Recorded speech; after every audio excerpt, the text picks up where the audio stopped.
My name is Lonny. A lot of people here, I've met a lot of people, and this is so powerful being here today. When Don Moxon talked about LDS, it means a lot to me because my family, I'm jealous of a lot of you because you got to live on reservations. You got to claim you were Indian. My mom's family was a Native woman picked up by the wagon train and beat when she spoke her language and told she could only pray to Jesus and she could only sing Jesus songs. It's been 4 generations and I had to stand up to my family. When I started to go to Sweat Lodge and I started to go do a ceremony, and because there felt like a piece of me was missing, they call me savage and they call, oh, that's evil, that's the devil, and being the man as I was, I showed him evil. I ended up in prison. But when I was in prison, I found the red road. I found the circle. They taught me and sent me down the right way. If somebody told me that I was in college, going into graduate school on the National Dean's list, I would have sucked him in the nose and said, "You're crazy." But now I am. And this it's amazing because this is my master's degree. Ironically, when I met Chief Dan George's daughter, who had just come out of Truth and Reconciliation in Canada, and her son Reuben was I was trying to go to Sundance, but I was not ready. I just went to witness. She came down after it happened to write her story and tell her story to the Truth and Reconciliation. I think she told me she got 11 cents a day for all the abuses that she felt. Well, I wrote, and my teachers have been so supportive of me, to put the needs, and see, my program is for Native youth, because I know Native youth today are still living the trauma. To put these needs of these youth clients in perspective, let's take a look at the history that has led to many of these issues today.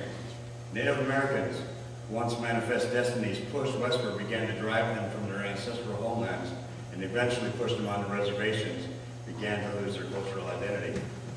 Another big element of this loss of culture was the push to assimilate these peoples into the dominant culture of the United States by taking the children of these peoples, many times forcibly, and placing them either into religious or military type boarding schools. This was an exercise in pure terror for these children. They were abused in many ways, physically, mentally, emotionally, sexually, and even spiritually, by a dominant culture that called this population subhuman and savage, and treated them according to these views.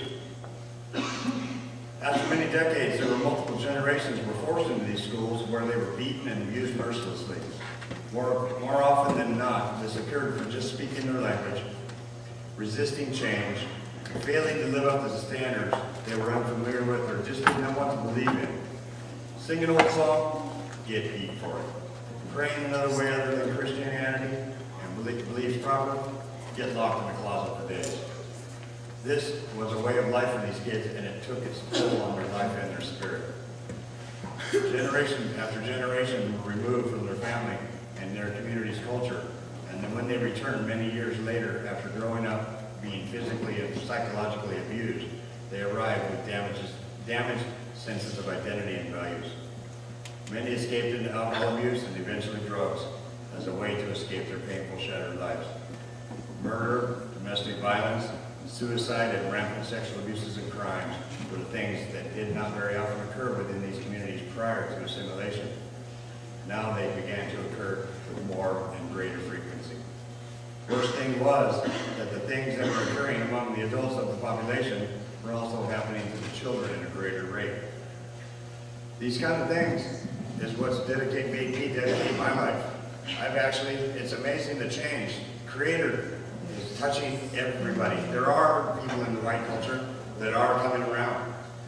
My professor, the head of my school, has already agreed to go and get federal funding for a boarding school trauma, a historical trauma study. He's willing to back me on this, and it's my career, and it's my life, and I dedicate it to it.